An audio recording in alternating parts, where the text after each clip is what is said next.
Welcome, ladies and gentlemen, to episode 188 of Gamerhead Radio. I am Charlie, Technotronic Worthley. I am Jonathan Santiago, aka Fallon Flynn. I am doing 5,000 things and this show, Goat. I know them feels. Keeping you on your toes. So yes, we're and on that note, we're here. We're if you're watching live, we're recording a little bit early this week so that we could accommodate Goat because he has a show later because he's working tonight. Well, every night pretty much. And I'm on the East Coast. Yes, and he's and you're in New York. Is that right? Yeah, Rochester tonight. In New York, is that what I remember? Oh yeah, Rochester. Okay. So we're back and we're going to talk about some video games and some news and some releases and all that fun stuff. But before we get into that, a little bit about us. John, how was your week? My week was very, very productive. I mean, some of you who watch the show weekly might notice that there's shit in the frame here that typically isn't here. We're completely rearranging our house and getting rid of shit. Like, we're in this thing that happens before you have kids and like another kid where you go like, oh my God, there's going to be another person living in this already cramped space because we live in a condo that is too small for, fucking 4 people. So you start finding shit to get rid of. You just jettison everything, and we're getting rid of a bunch of crap we don't need and don't use. And in the interim, we're rearranging our house to make it more space efficient. So that was part of my week, which it sounds terribly fucking boring to everybody listening to this show. Just got done having a conversation with my brother about some V Surveillance related things, which it's kind of neat. There's all these like wild ideas flying around, which is terrifying when Nick starts doing that. So, we'll see what happens. But that was pretty much my week. Other than that, man, just started class again. It's class, and that's it, man. I hate to say it, but this week was not particularly interesting to me. But I did do a lot of video gaming this week, which we'll talk about. Well, you led with that you're rearranging your house, so no, I didn't really expect it to go really uphill from there. No. Actually, that I had any sort of a remnant of a week beyond that is probably amazing. So all right. Basically, what everybody's saying here is more of John's stuff is going into storage for wife and child stuff. No, actually, I'm gonna be selling the fuck out of some shit and some good shit too, some collectible shit. So if anybody wants it, I'll be posting stuff up. That's the part of the married man life I don't want to ever have. What? Getting rid of my stuff. Honestly, it's not even Megan. It's not Megan. She couldn't care less if I keep my shit. If you look behind me, the top of our television is littered with Star Trek ships. Like expensive Star Trek ships too, and that's only about 2/3 of them that I own. So she doesn't give a fuck, man. It's not that.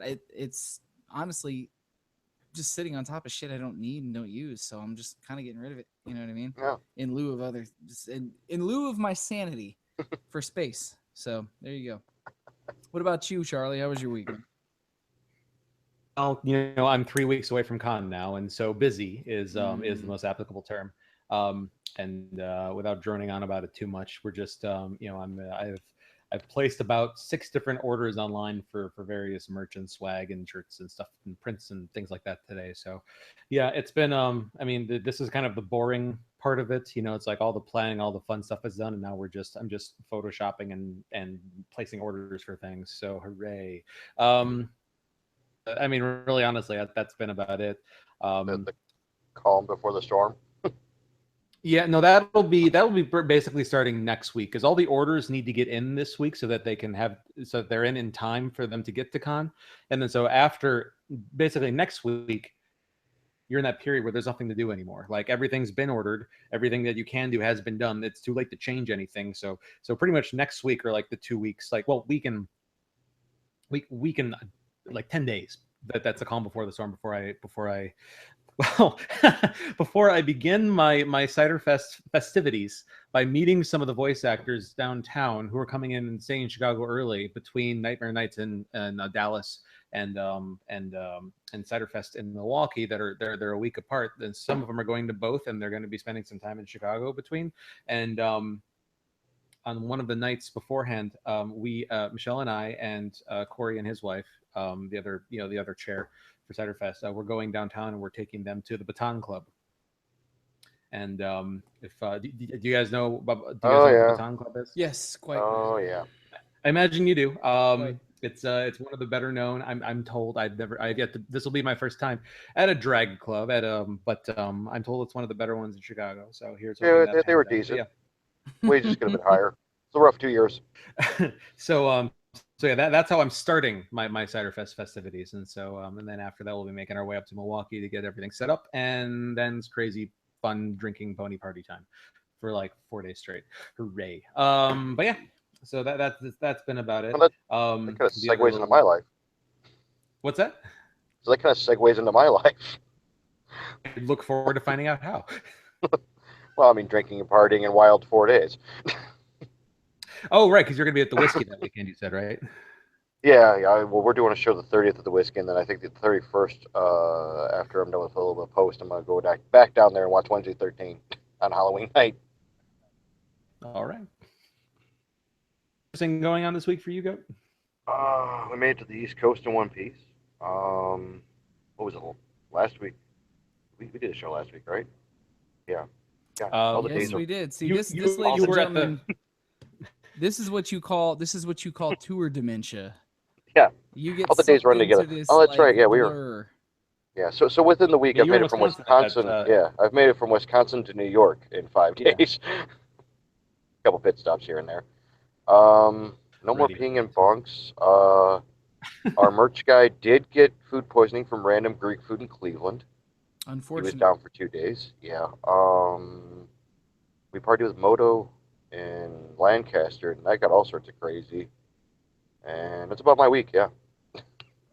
Okay.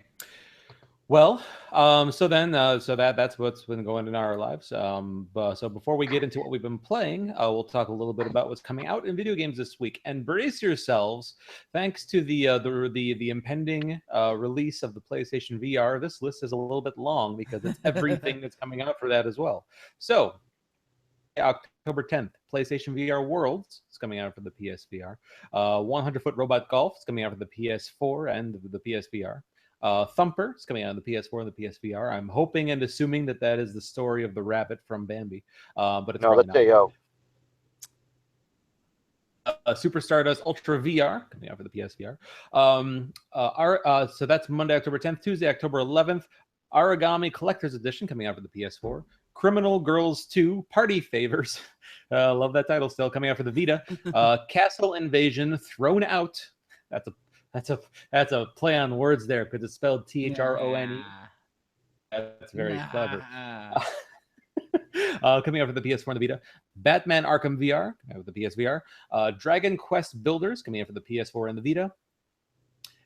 EU Senki The World Conquest coming out on the PS3. Gears of War 4 is coming out on the Xbox One and the PC. Possibly the one interesting thing Microsoft has going on this week. Depending on who you ask, anyways. Metal Gear Solid 5, the definitive experience, coming out on the PS4, Xbox One, and PC. Manuel Samuel coming out on the PS1 and the PS4. I really like saying that name, Manuel Samuel. That feels good coming off the tongue. Feels good. Give it a try, John. Manuel Samuel. Manuel Samuel. I feel like a new man already. That's more than I was That expecting. sounds like something you would buy at a Vietnamese massage parlor. Manuel Samuel. Okay. Oh man. That's excellent. Excuse me, man. Can I get the Manuel Samuel? Thank you. We have to find a way to work Manuel Samuel into the title of this show. Maybe. Duke Nukem 3D 20th Anniversary World Tour is coming out on the Xbox One and the PS4. Payday Why? 2, The Big Score, because reasons. Payday 2, The Big Score coming out on PS1 and, excuse me, I'm sorry. I did that last week too. Xbox One and PS4. PS1 and Xbox 4. Yes. Rise of the Tomb Raider Blood Ties expansion coming on the Xbox One, along with the 20th year celebration edition, the full package of Rise of the Tomb Raider coming out finally on the PS4. Congrats, Sony peeps. You get to play a great game now. Reus, I believe is how you would pronounce that. Reus coming out on the Xbox One and the PS4. Sunless Sea Submariner, that's with a Z for some reason, coming out on the PC. Wow. Terror coming out on the PS4. Okay. Oh, finally, God. Tumble VR coming on the PSVR. WWE 2K17 is coming on the Xbox One, the PS4, the 360, and the PS3. And Valkyrie Drive Bukini, Wednesday, October 12th. Mantis Burn Racing is coming on the PS4 and the Xbox One. No idea what that is. October 13th. Good lord. Okay. Ace Banana is coming out for the PS4, the PSVR. Atari Flashbacks Classics Volumes 1 and 2, two separate titles coming out for the PS4. The Assembly for VR. I'm just going to say VR instead of PlayStation VR. You guys know what I mean.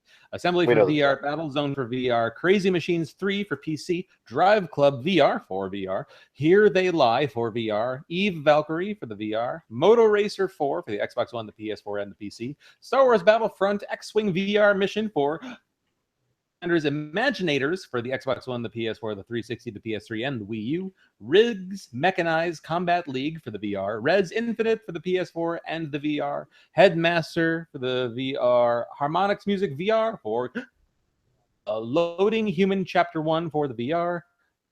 Keep Talking and Nobody Explodes is coming out for the PSVR. Excellent game. Hatsune Miku VR Future Live for, you guessed it, the VR. Job Simulator for the VR. Roller Coaster Dreams for the VR. Shadow Warrior 2 for the PC, Super Hyper Cube for the VR, Pyro or my dog's here. I just said his name. Yesterday Origins for the PS4. Yesterday Origins for the PS4, World War Tunes for the PS4, Waddle Home for the VR. Okay, Wayward Sky for the VR, Until Dawn, Rush of Blood for the VR, World War Tunes for the VR, and yesterday Origins. Also for Xbox One, PS4, and PC. Friday, October 14th, I'm not done. Disney Magical World 2 comes out on the 3DS. Farming Simulator 17 comes out on the Xbox One and the PS4. The Silver Case PC WRC 6, the Xbox One, the PS4, and the PC. And the beta for Call of Duty Infinite Warfare is coming out on the PS4. Looking to the future a little bit, on Monday, October 17th, Franchise Hockey Manager 3 is coming out on the PC. Tuesday, October 18th, we're getting Crazy Machines 3 on the PC, Eagle Flight on the Oculus Rift, Moretime City of the Damned on the Xbox One and the PS4, Exis Archive, The Other Side of the Sky for the PS4 and the Vita, Super Dimension Neptune, VS, Sega, Hard Girls, that's the name of this thing, okay, coming out on the Vita, Rock Band Rivals, coming out on the Xbox One and the PS4, and Batman Return to Arkham, remastered collection there is coming out on the Xbox One and the PS4. Wednesday, October 19th, Duke Nukem 3D, this is already on the list. Kotaku, you're confused. Tuesday, October 20th, Pixel Gear for the VR, Macross Delta Scramble for the Vita, and Friday, October 21st, Battlefield 1 is coming out on the Xbox One, the PS4, and the PC. Civilization 6 is coming out on the PC. Lego Harry Potter Collection is coming out on the PS4. WRC 6 is coming out on the Xbox One, the PS4, and the PC. And Lego Harry Potter Collection is coming out again on the PS4. It's on here twice for some reason. And Micro Machines, if it doesn't say Micro Machines, is not the real thing. You know what? I'm glad you said that because I was going to say it if you didn't. Holy crap! I was gonna say it if you didn't. Oh my god, that's so funny. So we can safely say it's October. Yes. And everything is coming out in the next 3 weeks? Well, I mean, yes. Given that list would have been a quarter to a third of the size if it wasn't for the PSVR. Mm-hmm. Yes. Somebody please do me a favor and count how many times I say VR in this episode, please, and thank you. True. He's got VR Tourette's. Oh, that could be a show title right there. Oh yeah, seriously. But yeah, so that's everything that's coming out. And then we missed it last week, so briefly, the Games with Gold titles and the PlayStation Plus titles, your free games for the month of October. Gold, doing some live Googling because I didn't have the list ready because I just remembered. Oh, Games with Gold for October of 2016. John, can you pull up the Sony list while I'm reading this? So let's see. So from October 1st through October 31st, you can get Super Mega Baseball extra innings for free if you're an Xbox One Gold subscriber. And then from October 16th through November 15th, you can get The Escapists for free for Xbox Live Gold subscribers. And though those are both Xbox One titles, for your 360 offerings from October 1st through October 15th, you can get MX versus ATV Reflex. As always, that's the backwards compatible title, so you can also play it on the Xbox One.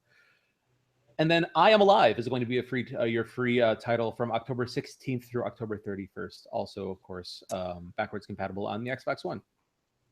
So yeah, I I'm remember Alive there was a is the big only. deal about that game when it came out initially. I am alive. You know.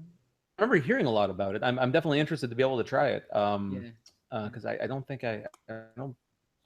I think it But yeah, disappointed a bit when it came yeah, out, but I heard that it just depends. You know, I'm gonna try it though.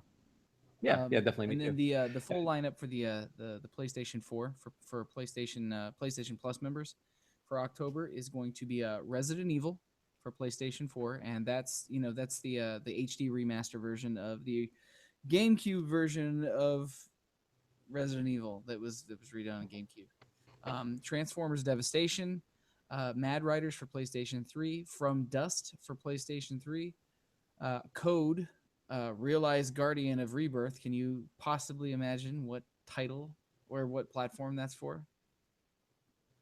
That'd be a That Vita would be title. a Vita title, and then a fucking normal Vita name, Actual Sunlight, for the Vita. So that's everything that's going to be for October this year. Super happy that Transformers Devastation is a free title. Like, I'm very happy to be able Me to play that too. game because John, you spoke highly of it, John. Right? Here's the Even though thing. it's length. It's short and it's really shallow. I, it's just I don't know how to explain it. It's fun. It's stupid as fuck, but it's fun. As a free title, I think you'll be very happy with your purchase. Okay, good. That's my take on it. So. And then I suppose we should clarify, just in case anyone was not sure. I believe, from what I recall, the actual PlayStation VR headset itself comes out on Thursday the 13th. Yeah. Speaking of PlayStation VR, it's definitely not a news item, but I wanted to touch on this because it annoys the shit out of me. So you know how Resident Evil 7 is going to be, yeah, you can play it in PlayStation VR.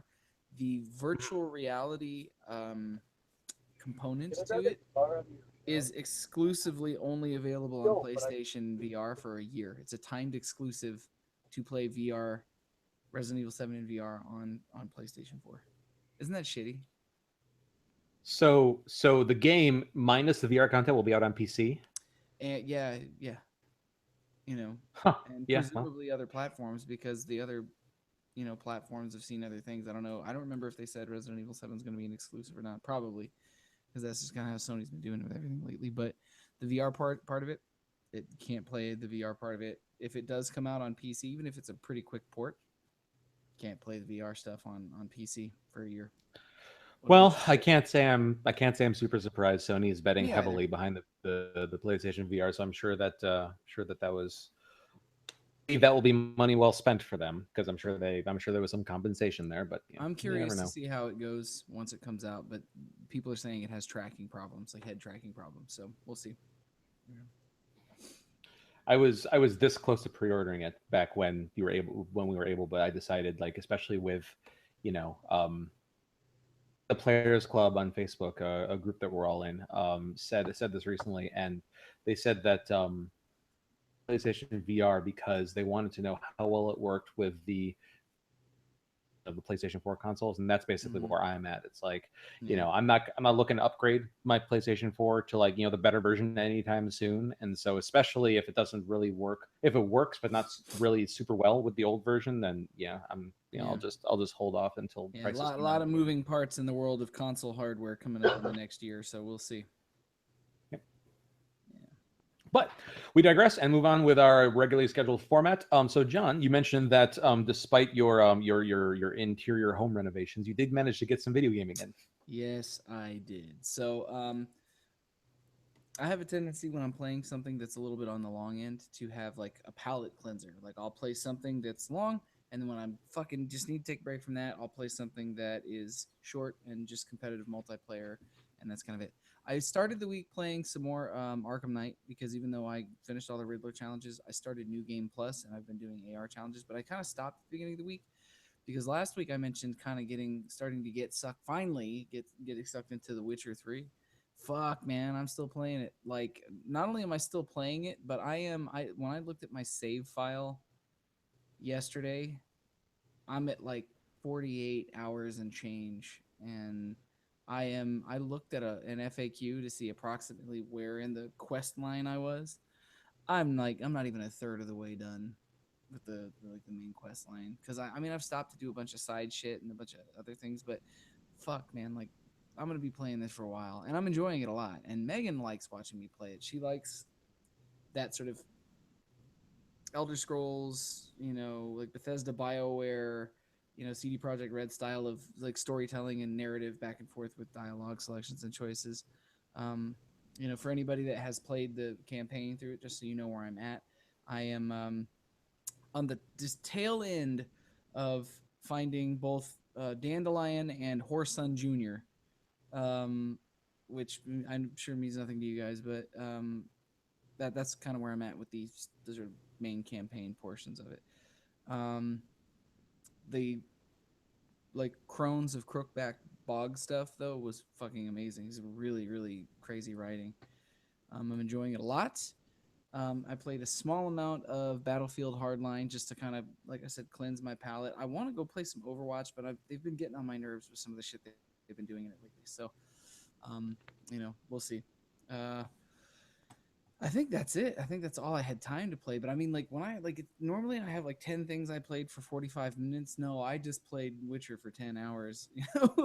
Yeah. Instead. So that's been kind of it, and a small amount of Mass Effect too, because Megan and I are slowly playing through the Mass Effect games. That reminds me, I forgot to mention entirely last week on the episode that I actually did enter the Explorers Wanted contest for Mass Effect Andromeda. I recorded dialogue and sent it to BioWare for that contest. Oh yeah, I don't think we've talked about that on the show at all. We So just for those fucking who don't know what you're talking about, Yeah.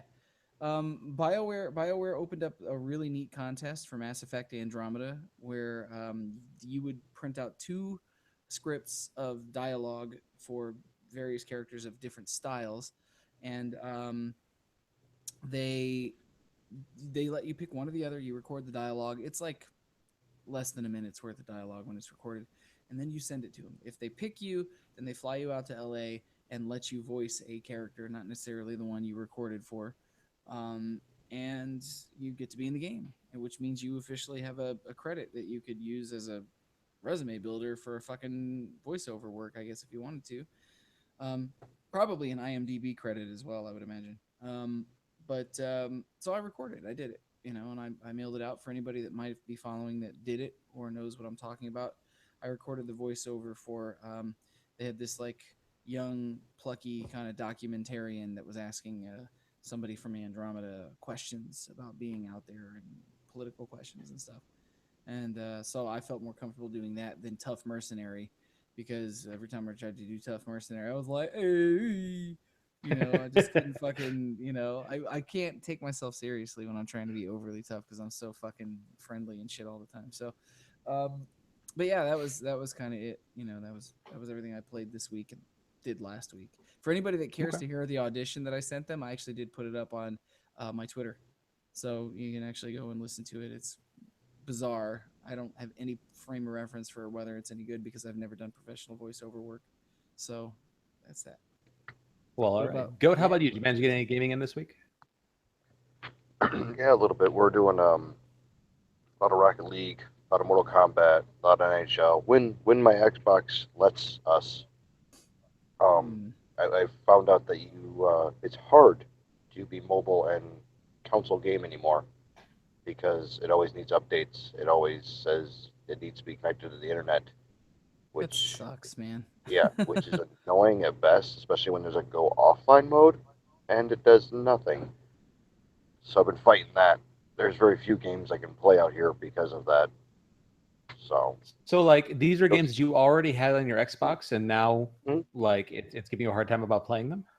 Yeah, it'll be like you need an internet connection to update. We're like, why?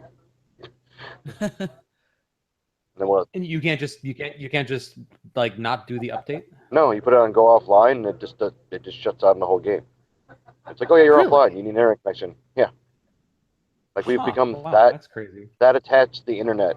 I know that for like live titles and other things that you purchase digitally, whether it be a download, any kind of downloadable title. I know that they say that the console needs to like every so often. So it may just Mm-hmm. be a matter that you've been offline for so long, it just needs to like do that quick like recheck to make sure that you still have the right to play this game or whatever. Um, It's like every 2 days. oh, I don't think it was supposed to be Depends. that often. That stinks. Yeah, Yeah, that's too much. it's annoying. It's Yeah, really no, annoying that it we sounds like it. that as a society we become that attached to the internet that you can't even like I don't know go out and do stuff in the world without having an internet connection. Yeah, well, that's unfortunate. Yeah, so Um, we're fighting through it. okay. So Anything else? other than that, yeah, I've been playing a lot of my animation domination or whatever it is card game. I don't know why. Do It's you like it? convenient. Because I've had a few people, including our oftentimes listener and friend Dustin Falconer here, actually recommended to me earlier this week that I download it and play it. I haven't had a chance to get to it, because I've been That's fun. I knee mean, deep it's in being card a battling. Witcher. I mean, it's pretty thin. Yeah. The other guy with better cards, combined cards. I mean, there's not much to it. So, Cool, cool. yeah. But that's about Sounds it. like your typical card game for the most Yeah, part. yeah, it's great for downtime. Um, yeah. So, All right. Well, then unless you had anything else, Goat, I have an equally short list as well, just because of how busy I've been. I've spent some more time with Recore. I'll say that my enjoyment factor of the game is going up from where I started. I'll say that much. That's Is good. you know the complaints that I had about the game initially, in terms of just the I don't the way that the story is being conveyed to me, and just like a smattering of like voice of God like voiceovers, just kind of like like every like 15 minutes, just like giving like one or two more lines about like what's going on and like the world and everything. It's still not my preference. I still feel like I wish I knew more about what was happening at where I am in the game, but gone through a couple dungeons now, and one of them is like a challenge dungeon where basically, so you have to the game's a platformer, right? And so you have to get through like this very long curvy dungeon, and like very precisely jumping on platforms. And so the first challenge is to just get through it just in general. The second one is to get through it in like a certain amount of time. The third is to uh there's 10 like random targets hidden on your route as you go, and so then the next objective is to shoot all those targets. And then the fourth is that there's one like hidden yellow key somewhere, and then there's a special treasure at the end, which ended up being a very high level head modification for my robot dog's name, whose name I cannot remember right now. But yeah, that was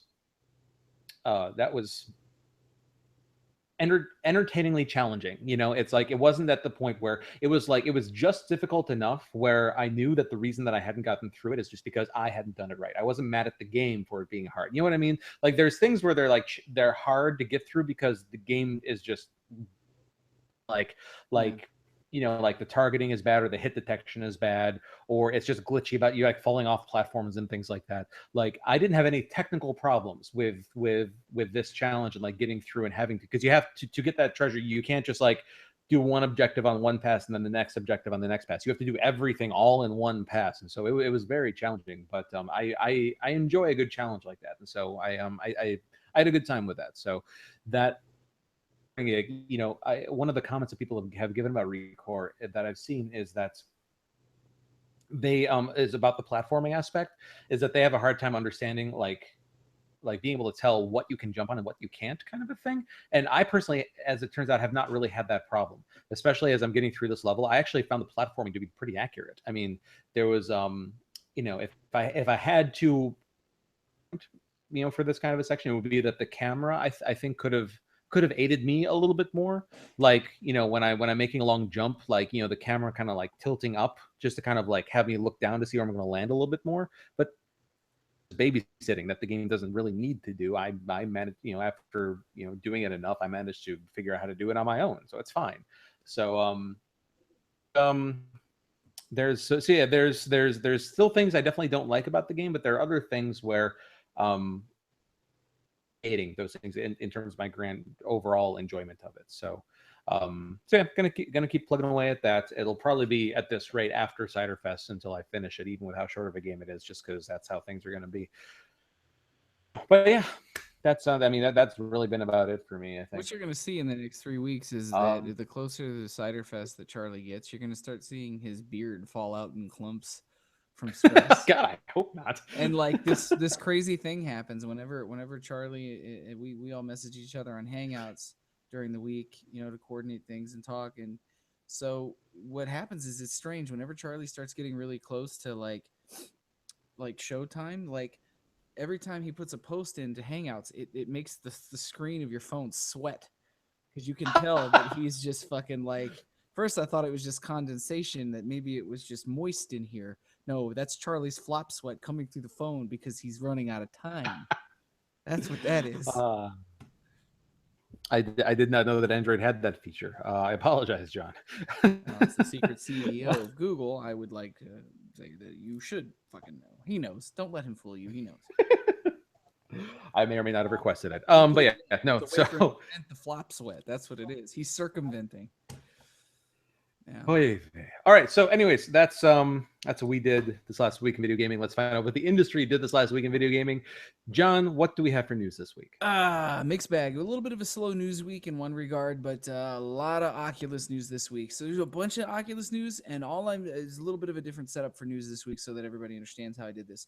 Number 3 on the list is going to be an Oculus breakdown, kind of a rapid fire of Oculus news. But let's go ahead and start with number 5 this week. I found the timing of this to be poetic and hilarious at the same time.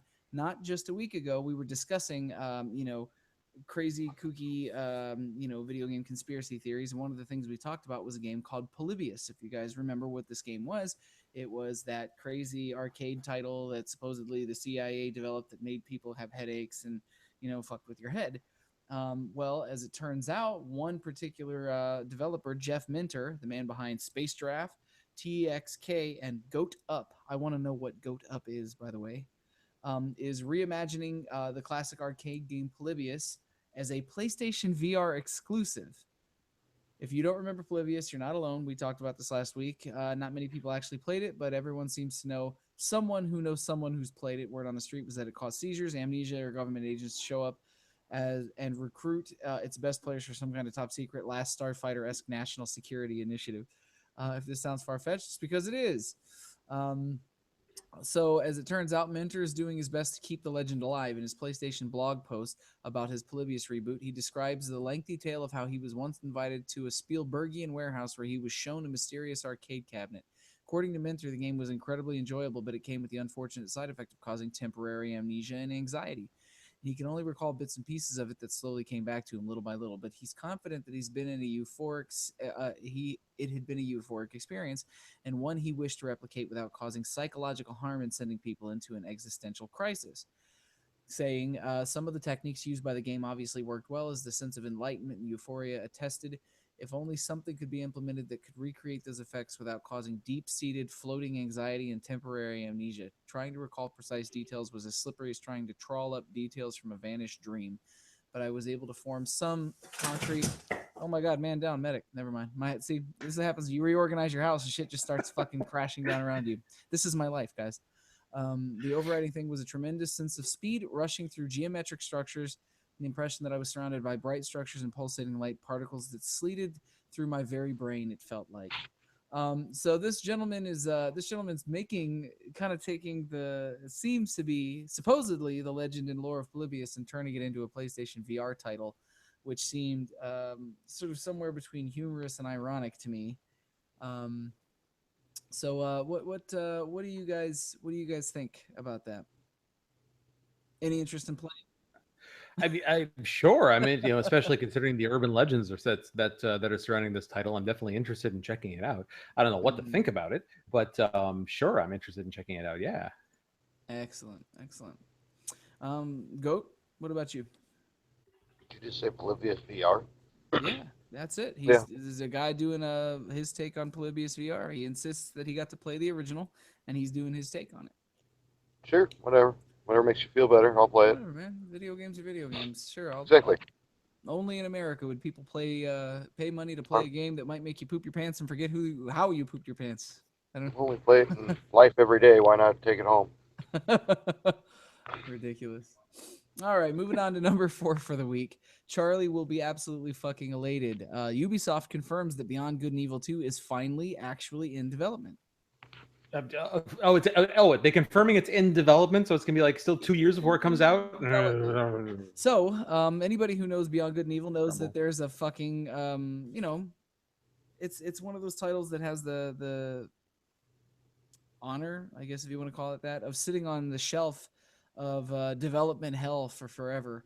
The second one was announced a while ago and then just evaporated. They showed some, rough early gameplay footage and it fell apart, and I guess it just didn't come to be. So more than 8 years after first being teased to fans and then more recently in a series of additional teases, Ubisoft and lead designer Michel Ancel have confirmed that Beyond Good and Evil 2 is now in development. A post on the original game's Facebook page revealed this morning that Ubisoft Montpellier, pardon me, is at work with Ancel on the project, putting an end to ambiguous hints about the developer's current collaboration with Ubisoft. Beyond the confirmation itself, there are no new details about Beyond Good and Evil 2. Attached to the post is concept art that Ansel recently posted to his Instagram, which begat a spat of similar pre-production shots and other hints that the sequel to the beloved stealth action title was finally on its way. Earlier this week, Ansel wrote on Instagram that the game was, quote, in pre-production, stay tuned.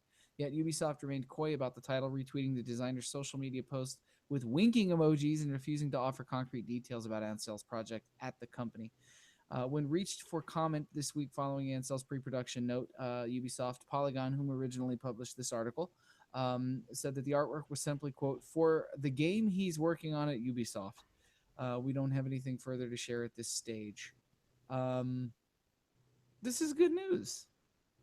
Whenever there's one of these games that ends up finding its way into like the development hell saga, I'm always rooting for it to come out just to see if it's worth the fucking wait, because usually it's not.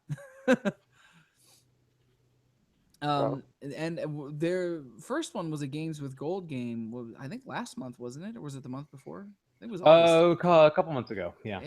Yeah. So anybody who may have snagged that, go play that and refresh yourself, because you got something coming down the pipeline soon. You excited about this, Charlie?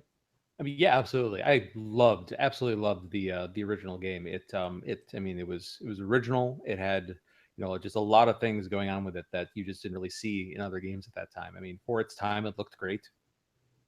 So yeah. I mean, excited.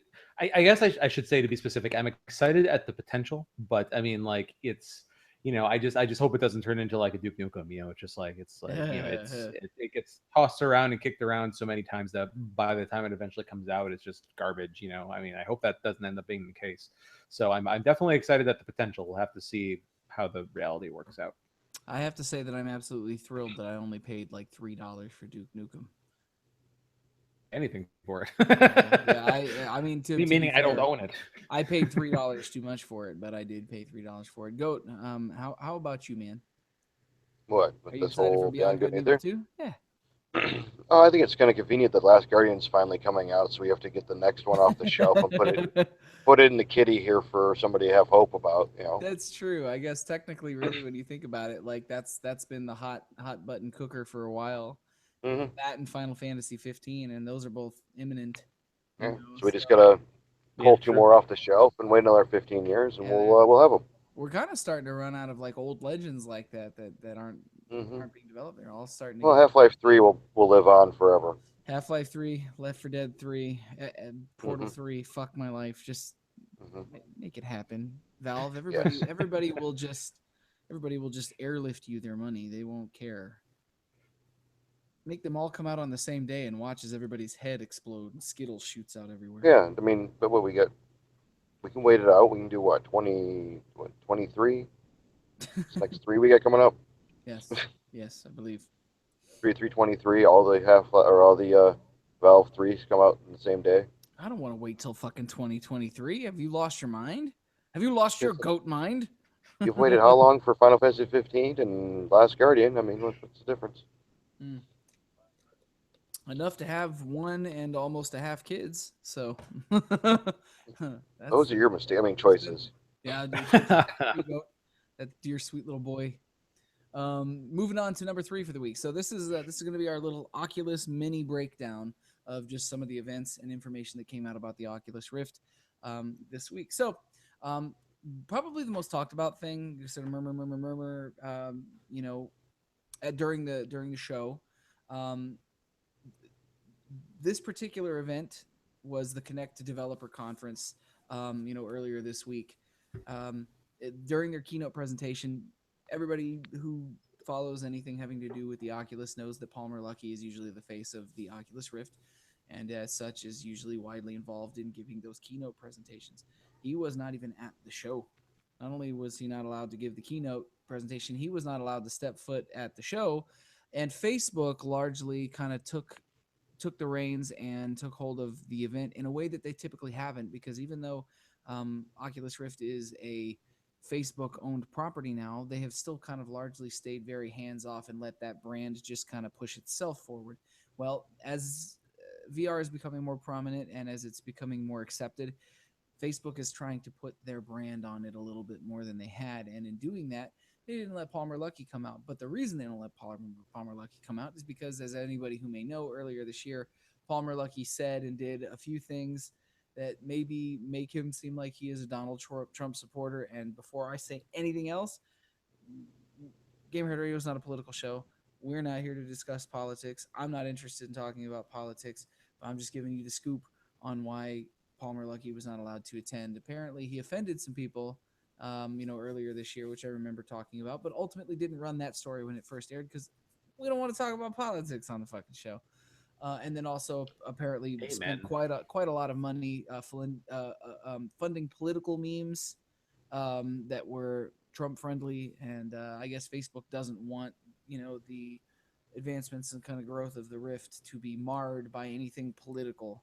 I don't know that they necessarily said you're not welcome here because you're a Trump supporter. I think they were kind of just saying like we don't want anybody's fucking politics to smear anything that we're doing. So just stay away and let us run it so that it doesn't get tainted or people don't get mad. Because a lot of people were very mad at Palmer Luckey who are not supporters of Donald Trump. So I think they just wanted to keep it a neutral event. So that was the first kind of bit of information that kind of came out of the event. The next bit of information that came out, which everybody was pleased to hear and also kind of expecting, was that now that VR is coming to the end of the close of its first year on commercial market, they announced that there's going to be a new set of minimum specifications to run the Rift itself, which is going to be an entry level $499 PC, which is a lot less intimidating than the $1,200 to $1,500 PC that would have been required to run, the first version of the commercial release.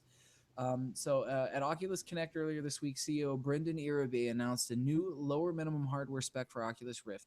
The new specs, thanks to technology called asynchronous space warp, allowing systems to deliver a stable 45 frames per second, while the ASW technology effectively doubles that and fills in the gaps.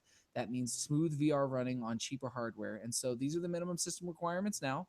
An NVIDIA 960 or greater, Intel i3 6100, AMD FX 4350 or greater, 8 gigabytes plus of RAM. So I mean that's the bare minimum, and they're going to tell you to have more than that. Compatible HDMI 1.3 video output, one time USB 3.0, two times USB 2.0, which was a change from two USB 3.0 ports.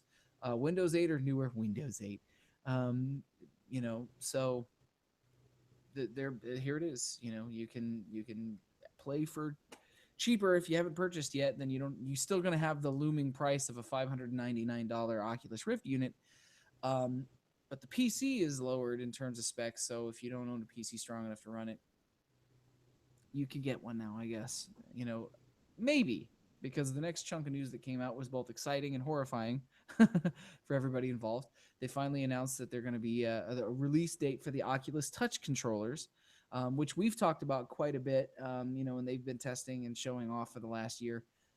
Pre-orders are going to open on October 10th for them, online and at physical retailers. They're going to go on sale December 6th. So anybody who pre-orders them gets 2 free games, VR Sports and The Unspoken. Now that's super awesome, but they're $200. $200 for the hand controllers. That is Why? really fucking expensive, man. Really Okay, so I have a expensive. question.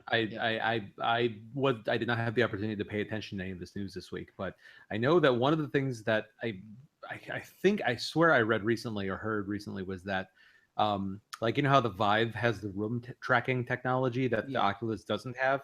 I heard that they were going to be adding that to the Oculus. Now, is there maybe like an additional sensor or something that comes along with the controllers that There make up is that there price? you Or have to have a third sensor for the controllers because these do actually there was a tweet that was put out by Roger Chang who's part of the Oculus team that says the Oculus Touch controller will support room scale movement but requires an extra third sensor. So that is the case. I mean, to be clear, these are not just normal controllers. These do actually have, room sensing capabilities in them. So that's probably why they're so pricey. But fuck, that's expensive. I mean, really, you're knocking the price down on the PC, but the controllers are putting a couple hundred bucks back onto that. yeah. You Well, I know, mean, the controllers so aren't required.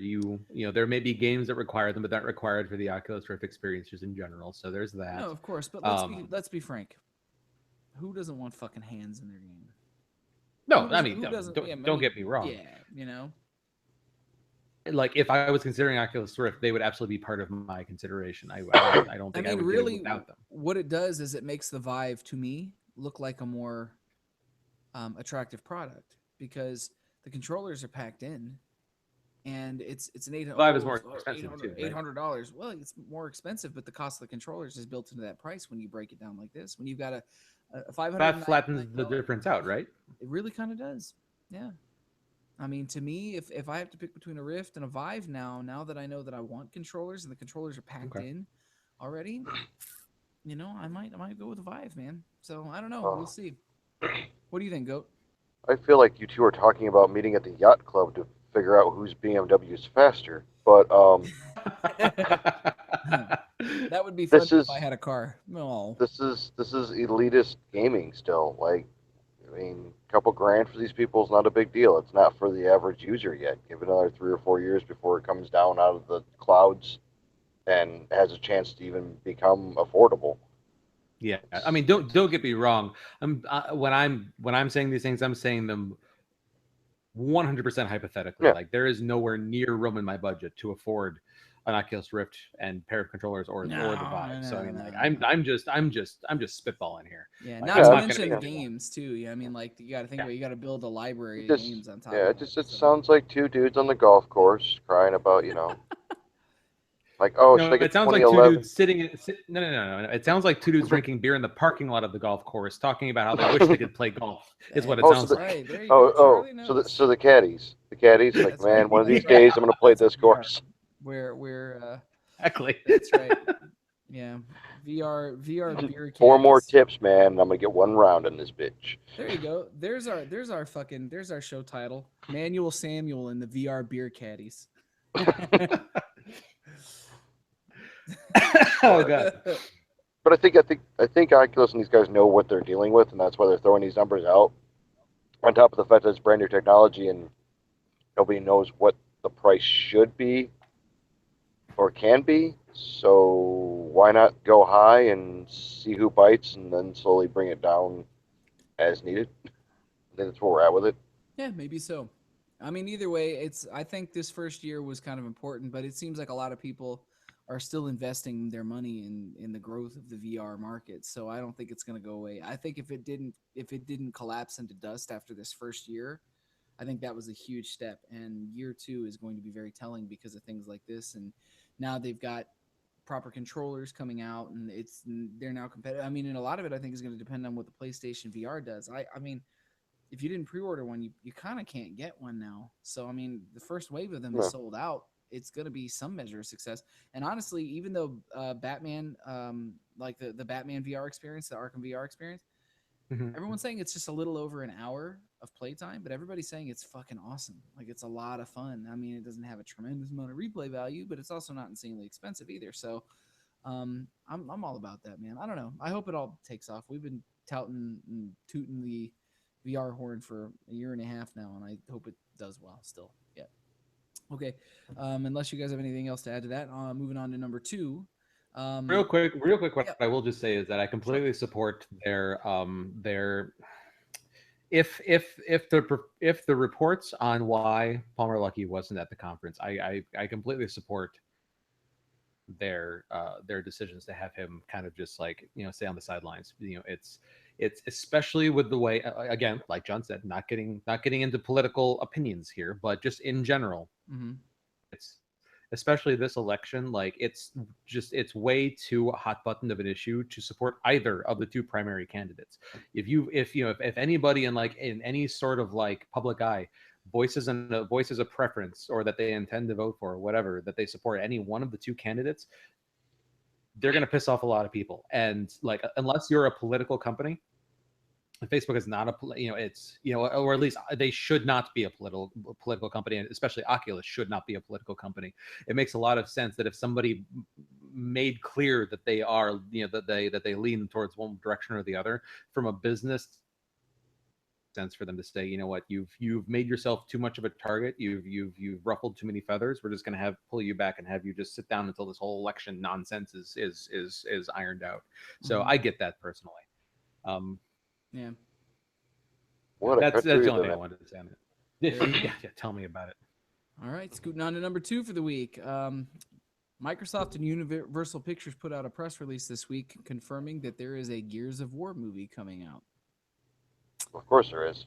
Film app that was some verbal diarrhea right there. Did you just say film that fat?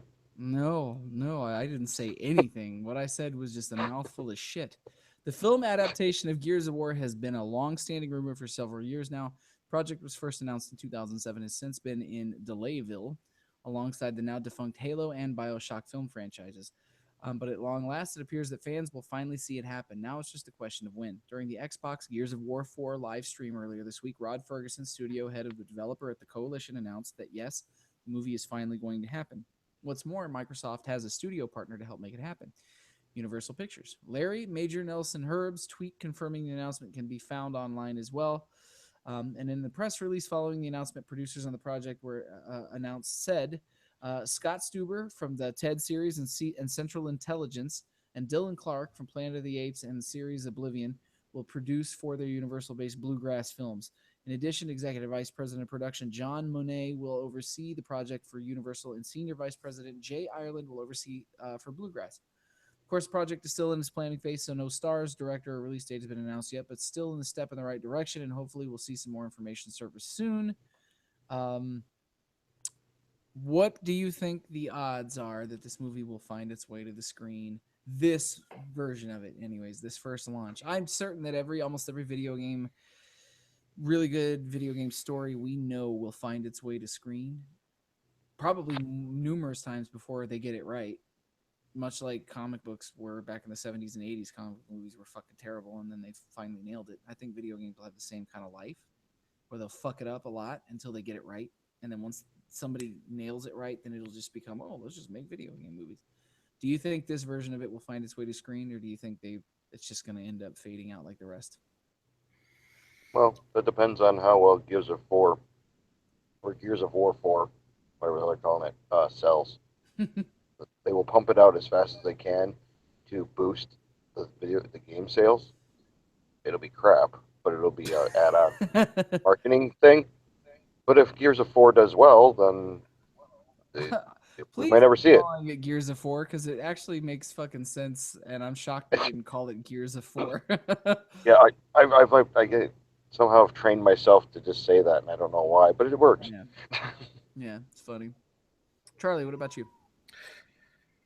I don't know. I mean, like, out of all the video game properties that could be turned into movies, I definitely don't think this is the right one to be for people to be focusing on.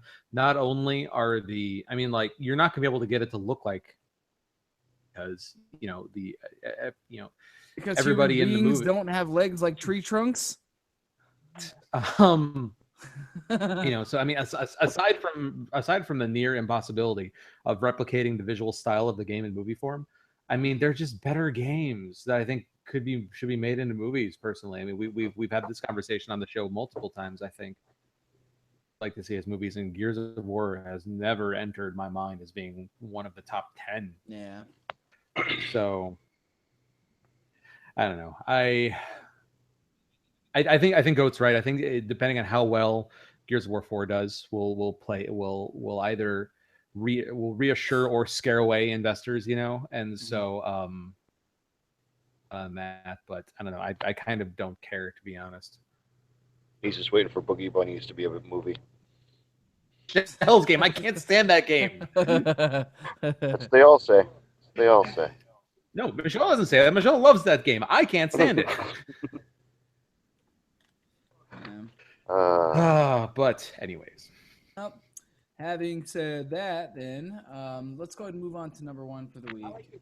I am. You guys know me to not be a spiteful or vengeful man, but I do love a little bit of fucking justice. And it seems like some's being doled out this week. Infamous Lizard Squad attacks on Sony and Microsoft lead to federal charges. Good. American teen arrested last month appeared before a judge in Chicago. 2 teenagers have been charged with cybercrimes related to the 2014 holiday attacks that brought down the PlayStation Network and Xbox Live. Those DDoS attacks knocked millions of customers off live, rendering the gaming networks useless and costing Sony and Microsoft both money and goodwill with fans. Zachary Bukta of Falston, Maryland, and Bradley Jan Willem Van Ruy. Jesus, that's a name. Let me say that again. Bradley. I think that might be in Nordic, maybe. Bradley Jan William Van Ruy of Leiden, the Netherlands, were charged by U.S. attorney in federal court for conspiring to cause damage to protected computers. Bukta was arrested last month and ordered to appear Wednesday before a judge in Chicago. In addition to the charges, the Department of Justice also seized 4 domain names, including lizardsquad.org. A press release issued October 5th stated that the U.S. authorities were initially prompted to investigate Lizard Squad because of 4-pay harassment service. Spoofed telephone numbers were used to conduct automated, sustained campaigns. One victim allegedly received a phone call every hour for 30 days laden with graphic, violent threats. It was the success of their harassment service, and DOJ alleges, that prompted Bukta, Van Ruy, and other members of Lizard Squad to organize the DDoS attacks that brought down the world's largest gaming network during their busiest season. Last year, additional arrests related to Lizard Squad were made in the UK, which I think we talked about on the show. 2014 attacks against Microsoft and Sony were novel in that they leveraged a massive botnet of home routers. Lizard Squad is alleged to have sent huge amounts of data towards specific IP addresses, overloading servers and blocking out legitimate traffic. The strategy may have been the precursor to last month's historic attack on digital security news site KrebsonSecurity.com. Hosting provider Akami says it may have been the largest DDoS attack ever. Journalist Brian Krebs said it was likely a result of the botnet fashioned from many thousands of unprotected Internet of Things devices, such as home security cameras. Fucking good. Good. Yeah, please and thank you. Little bastards are being fucking prosecuted for this, because honestly, until a standard is set, and I'm not you got to make an example out of people guy, but until a fucking standard is set for people who do these really stupid, shitty, shallow, trite, callous things, then people are going to keep doing it, and it's more of a mild annoyance than it is anything else, but it's still not fucking right. You know. Yeah, no, agreed. This is it was a good day that this happened. It was a good day. How do you feel about this, Goatley? Yeah, whatever. Ladies and gentlemen, that is what we call Goat's not actually on the show. We just have a Goat soundboard shit that he says on the show, like whatever, and fuck it, and we hit the buttons. With this stuff though, it's just like, great, they're down in certain idiots group to go through. Like there's always going to be a moron behind the moron who got caught. Yeah. Well, it's not necessarily about like catching every single member. It's about catching enough to send a message to scare people into just not doing it anymore. Well, shoot them. Shoot them in the public square. You see your buddy's brain sprayed over the concrete, you may not want to do what he did. I don't know if DDoS attacks are brain spray territory, Goat. Oh, there's a lot of things that are brain spray territory that need to be. Goat is also apparently still lives in fucking colonial Civil War America. Hey. Are you time traveling, Goat? Hey, John. John. They had a smaller crime rate then because people died. Ladies and gentlemen, Their as repeat Charlie would say, that's our goat. their repeat offender numbers were astounding. They were 0. I know so many DDoS attacks during the Colonial Wars. Yeah, I mean that's where they started. Yeah, They just used coconuts instead of computers. that's it. On it's so fucking ridiculous. Wait, are you trying to tell me that Monty Python and the Holy Grail was not a real movie? I have some bad news. Oh, it for was a you. real movie. It Oh. was just not a documentary. Oh, I thought it was a doc. Damn. That Damn. explains why I failed history. Oh, Womp. no. I turned her into a newt. Anyways, Yes. And killer rabbits. We need more killer rabbits in the world. Moving on. That's that is our historically accurate news roundup for the week. God help us. I mean, that's just one of those news segments where you just don't know where to go. But it's not often that you stymie Charlie into being wordless, but you did it. there's just no segue. It's to go from that into crunch time. But There is. You do the whole your mother's a hamster and your father smells of elderberries. Just moving on. There you go. There's your segue. Not a segue. That's It's just terrible a non segue. sequitur. There you go. It is us. For this week's feature, what we want to do is we wanted to John posted an article. Well, an article came out I think this last week with Amy Hennig, who if you know her from anything, you know her from the Uncharted series. I think is probably what she's best known for. That or the Legacy of Kain games, if you're old like us. Oh, sure, that's true. Yeah, going back a ways there, but yeah. And she made some comments in this article that came out, and I saw it on the link that John posted. I think it was to Game Biz Insider or something like that. I forget what the but URL was. this article, this is one of the rare instances where I did not fish up an article. One time B Squad co-host and friend Mr. Ricky Keller actually posted this to the Players Club, and it kind of sparked a really fascinating thing that we ended up using it for the feature today. But man, if this woman doesn't give a very candid kind of look inside of what it's like to work in gaming, especially now, some of the quotes that come from it, and we wanted to kind of break down the horrible crunch time that comes with video gaming and being a developer in video gaming. So in case dear listener or viewer, you're not familiar with this term, basically, crunch time is that term just used in conversation in regards to other things before, but it has a very unfortunate real meaning when it comes to development, which is not limited to gaming development, but basically any sort of like product or feature or task, I guess, that has a hard due date. Yeah.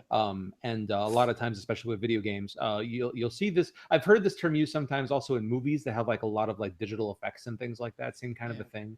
Often referred to in those industries as milestones throughout the course of development. You have milestones; those are your hard dates in game development. Yeah. But yeah, but what it basically comes down to is that just with the way things seem to end up for various reasons in these industries, and we'll focus on video games here, of course, because that's what we do.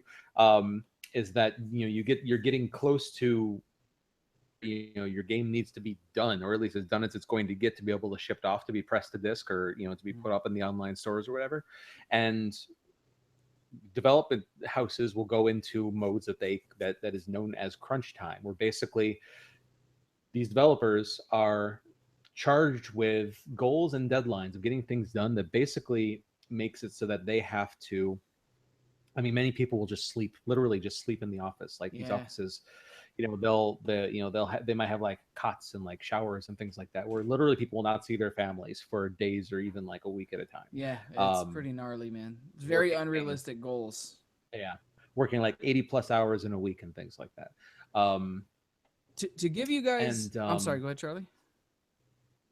As I say, to give you guys a little bit of an idea of some of what Amy Hennig said, I'm gonna pull a couple of quotes from this article. It's a long article, so I'm not gonna dig through the whole thing, but just a couple of highlights.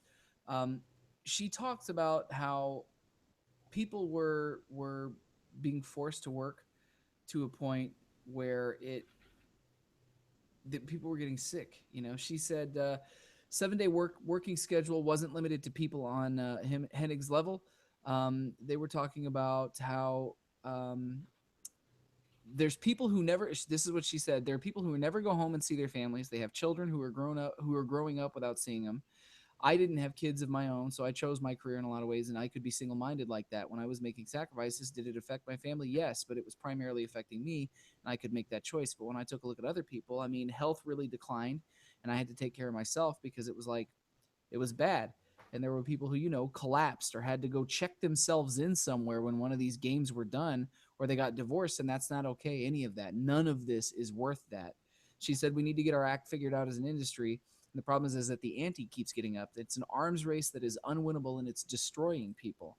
And she goes on to talk about her passion because she was the writer and kind of creative mind behind the Legacy of Kain games, starting with Soul Reaver and ending, with Defiance. And if you guys, anybody who listens to the show beyond a certain age, have not partaken in those games, they were games that pushed forward narrative storytelling in gaming at that time. They were games that really pushed the envelope of how to tell a good adult, more grown up, more serious kind of story with a lot of thought.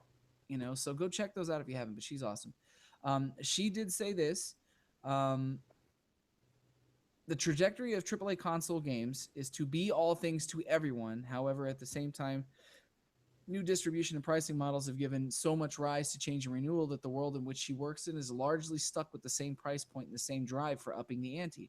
She said, when you go to pitch a game like this, it's like, well, it better have this many hours and you better have this mode and you better do this, or we could, what, we're going to make the best fucking 6-hour game you've ever seen. And that's all it is. And could you please make that $40? She said, we're definitely at the point where something's got to give.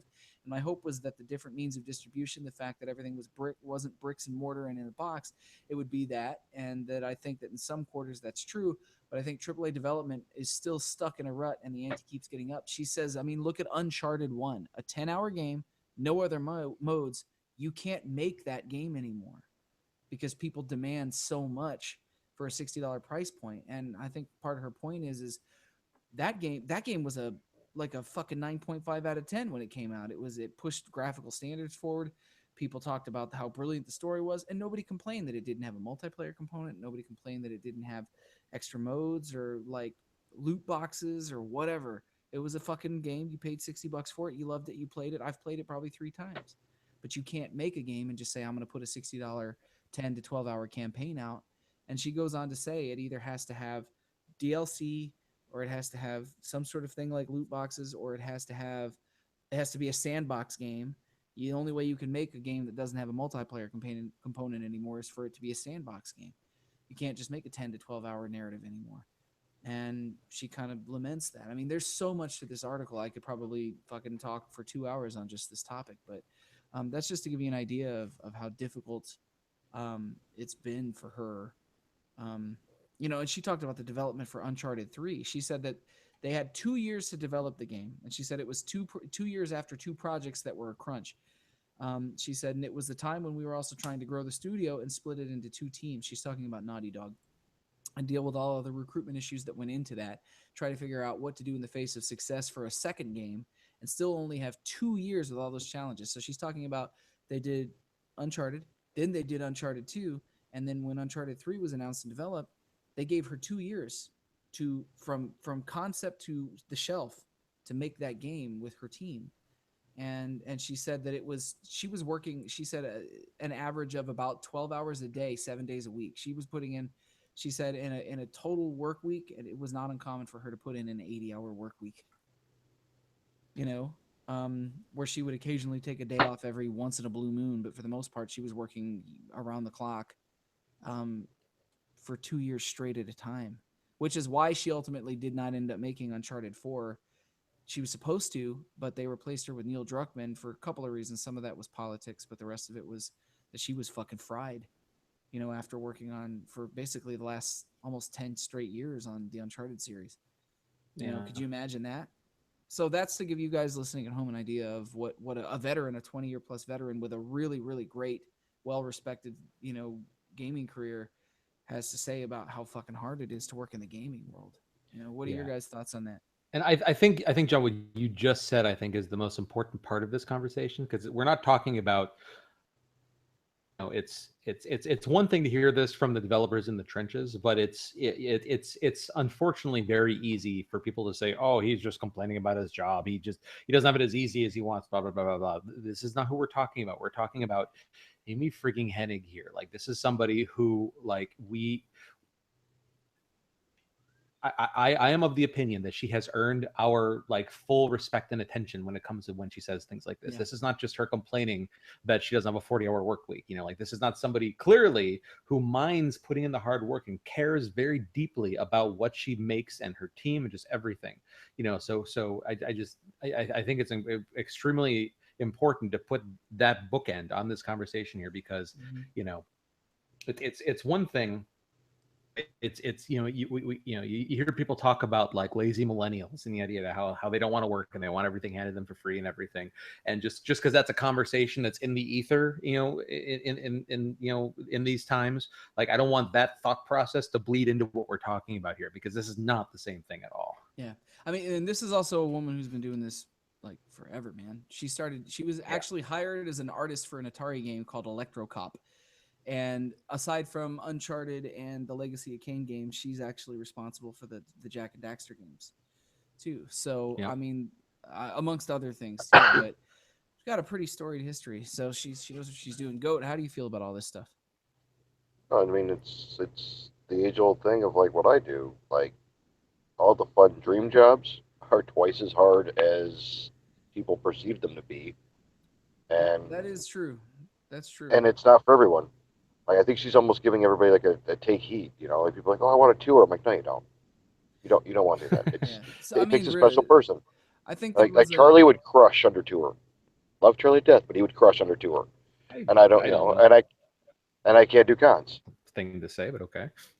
But you know what I'm saying? Like you're good at cons and stuff like that. And I know all the hard work you put into those. That would just kill me. It's just certain jobs it's are not not. for you, Goat. You're saying. Yeah, certain jobs are for certain people, and I think she's just telling everybody, hey, you want to become a game developer? It's not all sunshines, rainbows, and free video games. It's a life. It's a job that's going to take over your life, and it's one of those where if you want to have like the normal picket fences family, you probably should pick something different to do with your Yeah. life. I mean, and when Ricky posted this article, he even said this is a fine example of why he got out of game development, because Ricky started out in game development, and he works in app development now, but he doesn't work in game development because it's a fucking cutthroat industry, and it's only Yeah. getting worse. You know. Well, Um, I mean, look at the list we put out, or that was put out this week. Like they had to be made. There's like 30 games that came out this week. I mean, granted, some of them were for the piss for, but um, that people still have to make them. You yeah. know, that's one day out of 52 weeks. I also think too that I mean this is not a terribly new thing in gaming. It's just kind of getting worse, because I remember, do you guys remember the earliest instance in which I could recall somebody complaining about this was there was a lawsuit against Electronic Arts about a decade ago, because Electronic Arts was overworking people and they weren't paying them out on their bonuses. And so a ton of their staff actually ended up suing Electronic Arts for these things, And at the time, even if it was a common practice in the industry, then nobody really talked about it.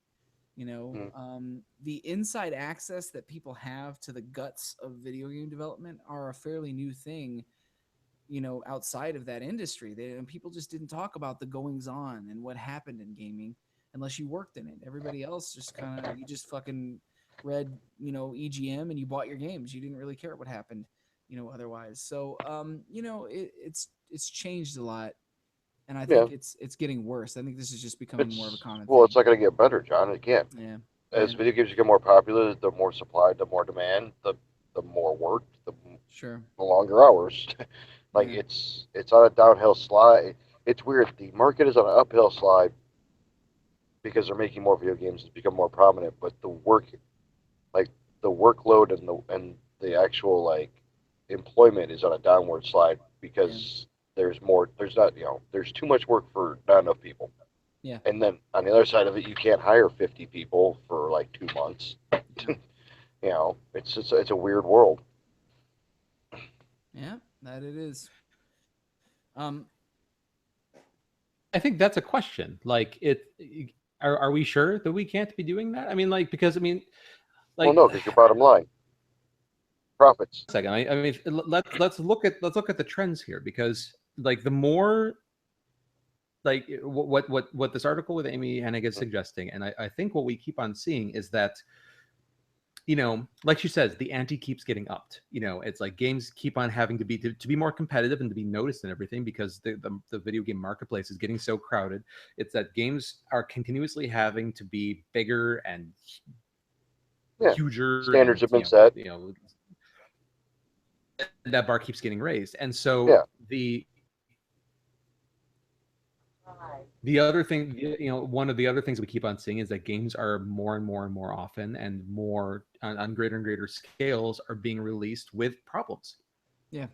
With bugs and with issues, and in varying scales of severity. But like, this is also something that's happening at the same time as so what I'm saying is, I can't help but wonder if there's a correlation between crunch time getting worse and worse and worse and worse, and bugs getting worse and worse and worse and worse and worse yeah. in games that come out. Yeah, of course. Now, but here's the point I'm making here. It's like, it's like, obviously I've done payroll. I understand that, need to understand that, as when these games are out there, when Grand Theft Auto, makes more money in a weekend than a Hollywood movie makes in its entire run, for example, it's, great, but games like that also have bigger staff and more bills to pay and things like that. So we don't necessarily know how much in pocket they walked away after signing all their checks and everything.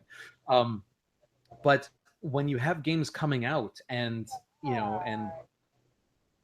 with all these issues, and those issues affect reviews, and review scores are lower, it's like I can't help but wonder if they really looked at it, if they said, okay, if we hire 10 or 15 more developers so people can actually get some sleep and work a little bit less per person, might that make a better game, which might then make get higher review scores, which might then sell more copies to pay for those people that we hired. It's all connected. But unfortunately, you know how corporations work. They want to do as much as they possibly can for as little as they can, and with as few people, because they don't have to pay that many people. Well, They of look course, at but they're they also look at not the quality. stupid. Yeah, but they look at the quality of the product and all that after the fact and be like, oh, we could have done it this way. Well, I mean, sure, but I mean, I just hope that trying to learn lessons from all this stuff, Yeah. and it's Their accountants letting it happen. Well, yeah, apparently. There's a bunch So, of wheels. There's a bunch of wheels at the top that don't care. They just want to see black. And I think that's what the problem is. It's like, well, we can do this with 10 people because some analytics guy who's never done this before says we can do it. Okay, do it. And the people at the bottom are going, I mean, whoa. I think right here is the crux of what he's talking about, where she says, like, we're at the point where something's got to break, something's got to change. Yeah. I think we are, and I agree. It's from the little that I know. Like, I'm not in the industry, so I know very little compared to others. But it definitely seems to me, based on what I see and read and what we talk about here on the show, that we're at the point where something's going to give. It's people are going to have to start to decide to place more value in the health and well-being and the sanity of their coworkers, and to put that little bit of a higher expenditure and a higher cost into making the game, hopefully end up in a better product that will, as a result, sell more copies. I just think that, I mean, hopefully start to do that math and figure it out. Hopefully being the key word here. Yeah, I know. They'll probably just be like, oh, we have a big turnover. And they'll just keep cycling people until they find the people that'll stay. Mm-hmm. Well, and that's the other side of this whole shitty situation too, is that the vast majority of the people that we're talking about here are contract based, they're project based. When the game is done, they're typically out of a job, and so it's why then you get into like the whole union mentality where it's just like, we're it's like on one hand you're getting paid the same amount no matter what, and it doesn't matter, but then you combine that weird way of thinking with, oh, but we have these deadlines we absolutely have to hit, and there's just like a complete and total opposite, like clashing of ideas there. It's like Yeah, people need to be incentivized to work harder. I mean, that's just Yeah, the way it yeah. is, and that incentive should not be keeping your job. Like, yeah, Jed. Hey, man, you that's should the have American way now. and that's the problem, isn't it? Yes, it is. Well, I mean, but we jest, but I mean, like, this situation is not limited to American developers. So, No, I mean, um, the situation now is the employer is, you're supposed to thank your employer for giving you a job, and that's the end of it. Yeah. and that's But I mean, that's that's unfortunate. yeah, and I identify with these people though because I'm in the same situation. I do a tour, and then I'm working on the next tour. Am I going to work next month? Who knows? Yeah. And this is Indubitably. why I drink. That totally is why. O'Fallon pumpkin beer tonight, by the way, Oh for Oh, Halloween. God! O'Fallon Flynn Pumpkin Beer. This show, this episode Oh, God, I brought didn't to even you think about by that. O'Fallon Flynn Pumpkin Beer. That's right. yeah, Um, pumpkin beer. but pumpkin beer. But that kind of ends up leading us in then into our mailbag question, because we kind of just broke down and discussed what we felt were Hmm. kind of some of the causes and maybe some slight solutions to what the cure to the symptom might be a little bit. So we thought In it a would perfect world, be, yeah, we thought it would be suitable to take it to you the guys Badgers. with our mag. What the fuck are you talking about? Goat, no badgers. Well, Um, we give 'em- we we're letting the Badgers poke the bag. there you go. That's it. Take it to you guys in the mailbag this week. And we asked you guys, crunch time is a serious problem for many video game devs. Do you think it's a necessary evil, or how would you change things? Did you guys get any responses to the mailbag for this week? We do have a couple responses in the Players Club. Let's see.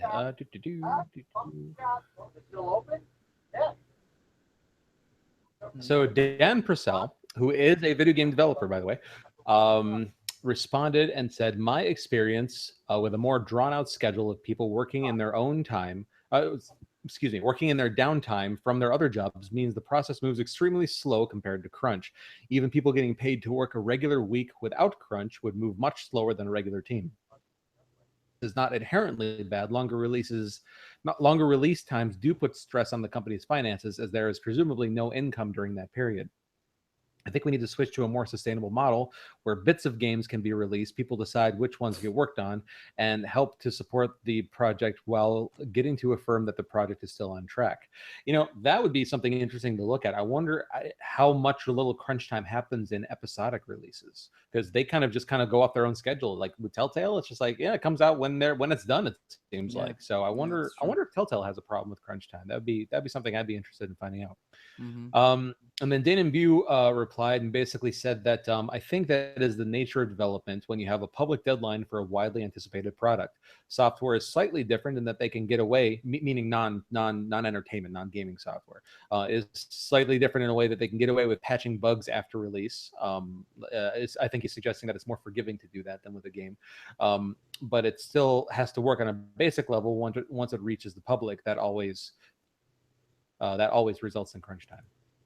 Dana seems to be suggesting, that it's sort of a just the nature of the beast, um, Makes sense. and it seems to be more forgiving in. He's also a developer, but not Dan Purcell is a game developer, and Dana, I believe, is a developer of not of a gaming nature. So they have kind Software. of differing opinions there, which I find to be interesting.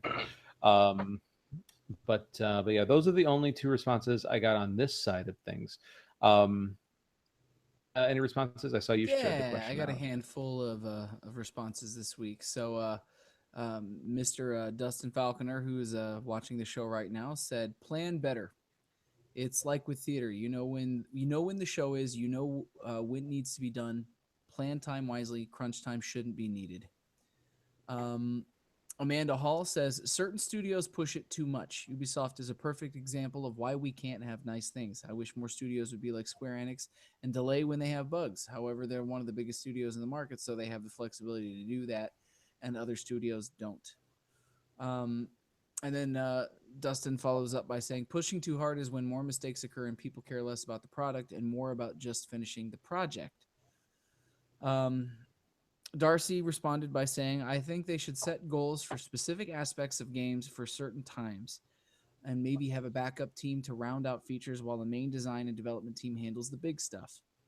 And then the last sort of comment that we got on this week was I got mailbag bombed by my mother, who posted for the first time ever in the history of mailbag, posted for God knows why, you're all nerds. I mean, yes, this To is which true. I responded to her. I'll respond to her on the show the same way that I did in the mailbag online, which was, ladies and gentlemen, my mother. So that was that was everything I had. Such a sweet lady. She is such a sweet lady, man. Such a delightful ball buster. But yes. So that's everything that we had for my side. Goat, did you get anything this week? No, I didn't even pay attention enough. Dude, I didn't realize today was Sunday. Welcome to life on the road. That's what happens. Today was Rochester until you guys made me realize it was also Sunday. Welcome to the blur. Yeah, that's what it is. It's already coming to the point in my life where it's like me and the crew have been like, wait, where were we? It was that place with the blue lights. Oh yeah. What day was that? Indeed. But yeah, that's everything we had for the mailbag this week. And do we have an email this week? I think we got mailbag up kind of. We do.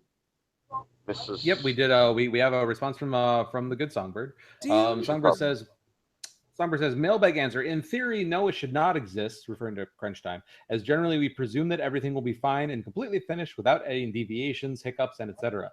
If you're wondering, yes, that was all meant to be said in our sarcastic voice. Sorry. let me go back and do that again. In theory, no, it should not exist, as generally we presume that everything will be fine and completely finished without any deviations, hiccups, and etc. That was my best sarcastic voice. You sounded like a stuffy Wall Street banker. I wanted to kill you for just a second right then. It was that or one of the that or a Cuban B&B operator at a resort. What the fuck? That was a pull, quite a pull. Anyways, go ahead, Charlie. Okay. Songbird continues. For some instances, I can see when crunching can be exercised. However, at the damning expenses, which has been brought up numerous times by victims, it should not be a common practice and should be made illegal. And then she asks, an oldie but a goodie, what other things could PSVR stand for? All right, let's see. Songbird. Pretty sweet Vegas rocket. Also known as a penis. There is Come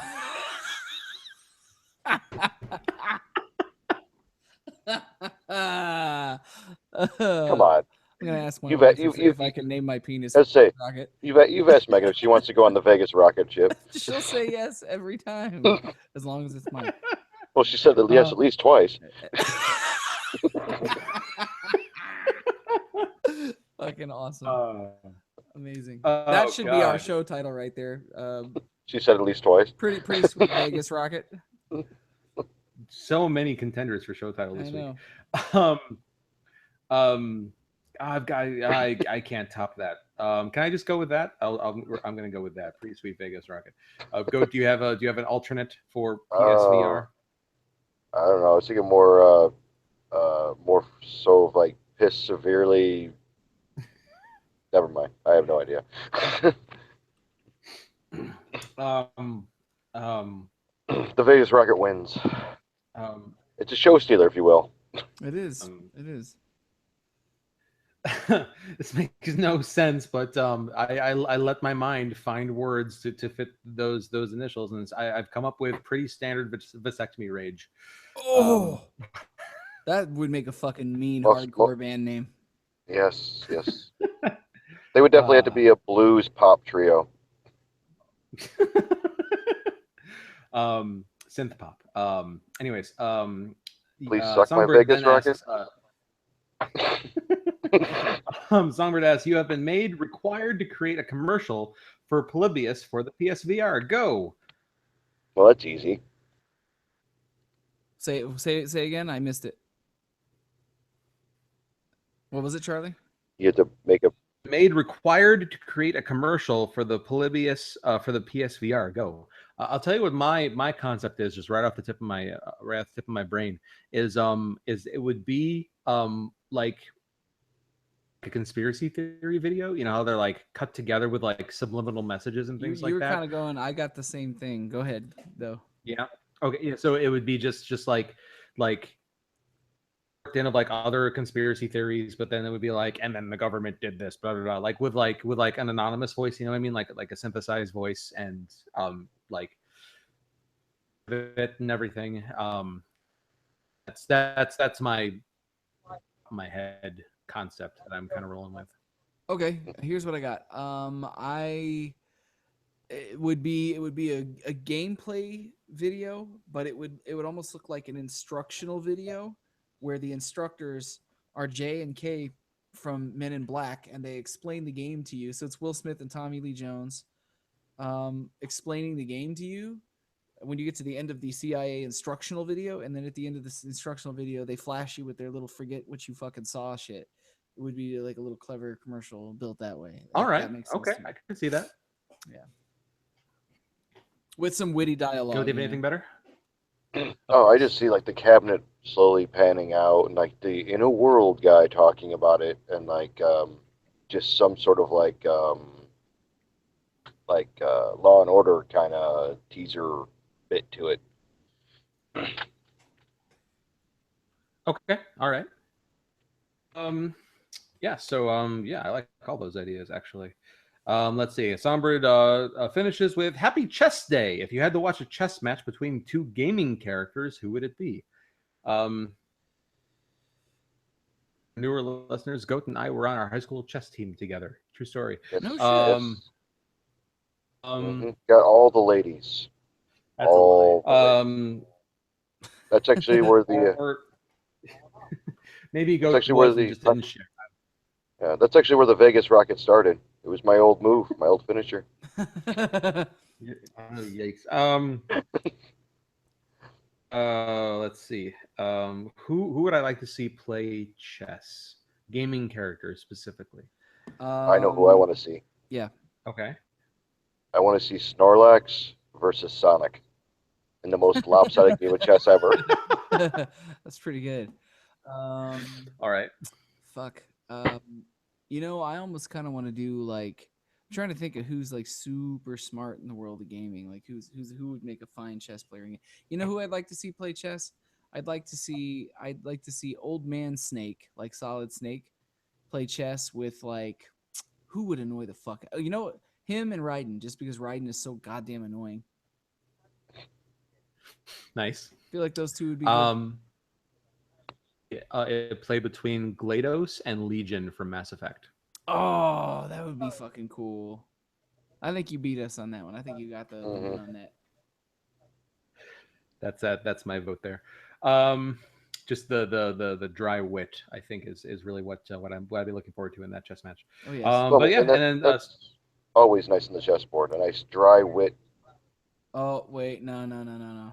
If you're talking, I got something good. If you're talking eccentric characters that should be playing chess together, so what the fuck is his name from MDK, the old doctor, Doctor? Oh God, I don't You know what remember, I'm but I talking know who about? you're talking about. Yeah. Him and Wheatley from Portal 2 would be interesting because they're both like high pitched, fast talking, like kind of crazy people. That would be fun. Okay, and then so that's Songbird's email for the week with an added on postscript. She says, random PSA, do not place the lens of your PSVR or any VR headset in direct sunlight. It will leave a burn mark. And I feel like she speaks from experience. So, so yeah. Yes. So thanks, Songbird. It's good to see you back this week. Thank you for your email. And also, of course, thanks to everybody that responded to our Twilight mailbag question there. I know we promised last week that we'd have one out. We just could not pick one, so we as soon as we decided on one, we did post it. So yes. but yeah, no, we got some good answers. So I'm satisfied. But yeah, so Goat, more of the same for you the next week? No. No. Well, yes and no. Tonight I gotta do a border crossing at 4:15, and then do 3 days in the land of maple syrup. So the same, but metric for 3 days, and no cell phone service and all sorts of fun. But then like Thursday, I think we come back down to Amityville and it's back to normal. So there you go. a slight altercation or altercation, whatever. Alteration. Goat's gonna go to Canada Yeah, and fight alteration. some people. What? These people scare me. John, anything unusual coming up for you this week? You know, I'm gonna be doing some guitar work this week for Venus Villains related things. Not necessarily the stuff that listeners would want me to be doing, but a project related to Venus Villains, something I've been trying to get done for a long time. I also, completely unrelated to Venus Villains stuff. I have a job interview tomorrow for a day job because I do still have a day job, for those of you that wonder, because I have children. I actually didn't have a job until I had kids, which was sad, when I had to get a job again. Or I had a job before I had my son, but I kept the job I had because I knew I was going to have my son. Yeah, so I have an interview for this job tomorrow that I hope that I get, because it's a much better job than the one that I have now. Other than that, nothing terribly exciting coming up. I'm sure, fucking eyeballs deep in Witcher coming up here all week. I'm gonna try and switch it up and play some other stuff too, just to, like I said, cleanse my palate. But that's it. Nothing out of the ordinary or spectacular this week. Though next Monday, my brother is playing a show at Bottom Lounge, doing like this odd one-off thing as just Mr. Agitator opening for William Control. And it's hard to explain what he's going to do, because we were talking about it today. He wants to test something, which is why he's doing it. And then, so go out and support that. And then Venus for Villains has got some other stuff coming down the pipeline soon. So Is he gonna do it like Robert Palmer and have like the chicks not actually playing their instruments on tracks behind him? No, it's just going to be him on stage with a bunch of keyboards and sequences and stuff. So that should be interesting. I hope Has he ever done anything like this before? No. He wasn't planning to do it either. He got a call saying, "Hey, would you be willing to try this out? Because I need you to fill in for a favor." And he was just like, "Yes." So he's gonna fucking do it, man. All right. Yeah. Good luck to him, of course. Yeah. Right. And on my side of things, nothing unusual here. Funny. Just as I talked about at the top of the show, it's this is basically just the last week where I have where I'm going to be just working on stuff for Ciderfest, and man, after that, I'm looking forward to the end of this month. Like I said before, it's going to be for me. It's going to be my end of the year social party concern. And then I just gonna kind of just get to relax and come back and do family stuff, throughout the holiday season, until we start getting geared up for Winnie City, which will be, of course, at the end of March, beginning of April year. But yeah, no. Aside from that, that's everything with us. And so, if you, gentlemen, is there anything that came up in this episode you think would make a good mailbag question for this week? You know what? With the release of it coming up, I almost feel like we should ask people whether or not they're going to invest in or interested in the PlayStation VR. May not be a bad way to go. We could just do just kind of revisit the kind of like state of where everybody is in terms of their VR preferences and everything. How's that sound? I'm fine with that. Yeah, I think we should probably do a quarterly thing with that. Yeah. Things are changing so much.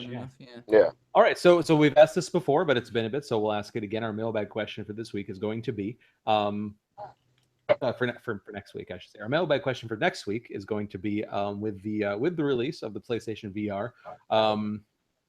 by the time we get to next week, we'll have some reviews and be able to talk about that. I have a feeling that the PSVR is going to be the focus of our show next week, unless something more earth-shattering happens.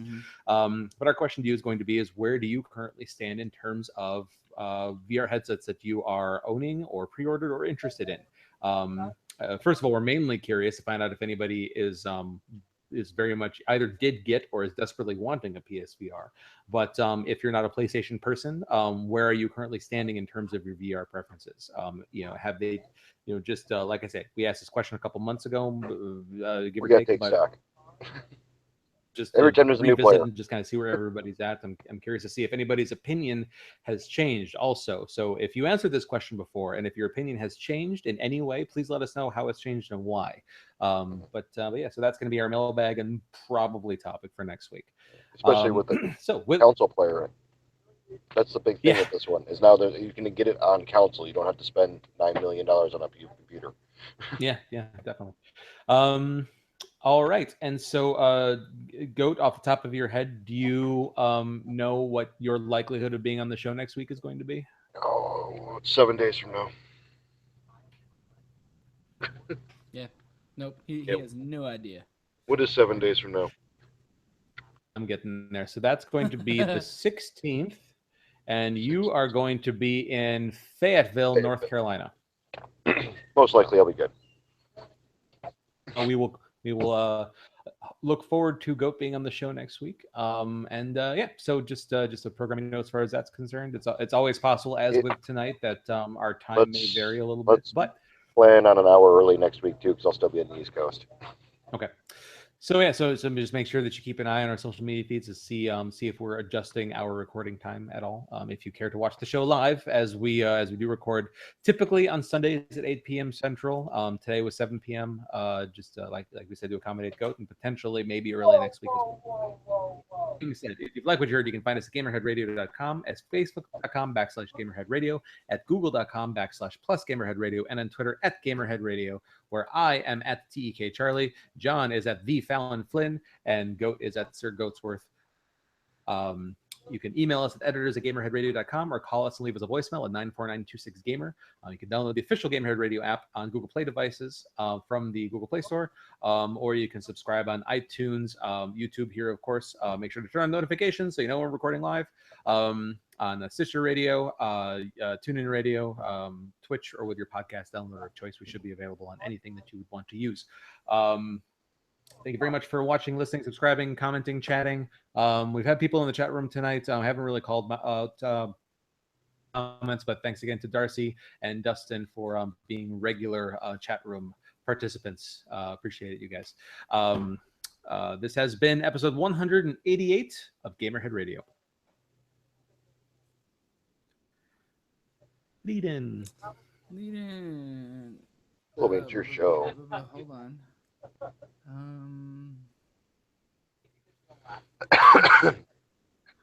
Today on Gamerhead Radio, take a journey with Manuel Samuel and the Beer Caddies as they tour the country in their pretty sweet Vegas rocket.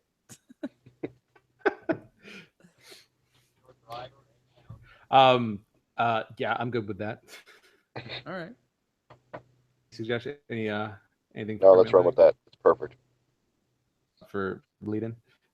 No, that's perfect.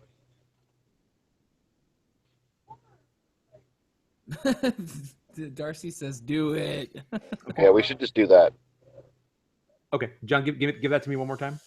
Today on Gamerhead Radio, follow us on a journey with Manuel Samuel and the Beer Caddies as they tour the country in their pretty sweet Vegas rocket. Oh boy! All right, type that out. Want me to type it out? Well, I'll give it a try first. Gamerhead Radio, follow us on a journey with Manuel Samuel and what was it? Manuel Samuel and the Beer Caddies as they tour the country in their pretty sweet Vegas rocket. Samuel and the Beer Caddies.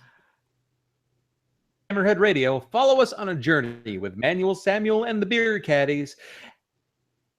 Vegas rocket. Gamerhead Radio starts now. Did I get the transition wrong there, or was that it?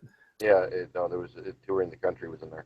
Yeah, follow us on a journey with Manuel, Samuel, and the Beer Caddies as they tour the country in their pretty sweet Vegas rocket. Today on Gamerhead Radio, follow us on a journey with Manuel, Samuel, and the Beer Caddies as they tour the country in their pretty sweet Vegas rocket. Gamerhead Radio starts now. Perfect. And I would just do show title as Pretty Sweet Vegas Rocket. Seems reasonable. One thing I want to do with our show titles is I want them to more, just because like looking at that, you have no idea what the show is going to be about. Just for SEO purposes, I would want crunch time to be in the title somewhere, but we'll figure that out. Cool. So we're gonna go ahead and we're gonna go off air. Thanks to chat room and anybody else who's watching live. I appreciate you guys. Thank you guys. Appreciate it. We'll catch you all. Catch you all later.